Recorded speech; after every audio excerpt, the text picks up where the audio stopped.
அனைவருக்கும் வணக்கம். நான் உங்கள் தோழி. இன்று நம் காண பதிவு சமையல்.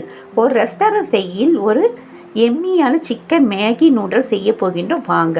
ஒரு பேனில் ஒரு தேக்கரணி எண்ணெய் விட்டு இஞ்சி பூண்டு பேஸ்ட்டு 1 டீஸ்பூன் சேர்த்து சிக்கன் 100 கிராம் பொடியாக நறுக்கி வதக்குங்க. மிளகுத்தூள் 1/4 டீஸ்பூன், மிளகாத்தூள் 1/2 டீஸ்பூன், தேவையான அளவு உப்பு சேர்த்து கரம் மசாலா 1/2 டீஸ்பூன் சேர்த்து நன்றாக வதக்குங்க.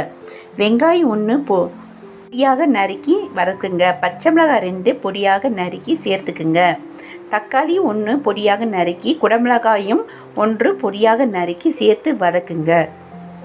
சிக்கன் வெந்த பிறகு சோயா சாஸ் 2 டீஸ்பூன் விட்டு 2 கப் தண்ணீர் விட்டு கொதிக்க விடுங்க. மேகி மசாலா சேர்த்துக்குங்க. மேகி 2 பேக்கெட் சேர்த்து மூடி வேக விடுங்க. வெந்த பிறகு இறக்கிக்குங்க. இப்போ நாவில் எச்சல் ஊறும், கண்ணை கவரும் அனைவருக்கும் விருப்பமான சிக்கன் மேகி நூடுல்ஸ் ரெடி. இன்றே செய்து தாருங்கள். அனைவரின் அன்பையும் பெறுங்கள். நன்றி.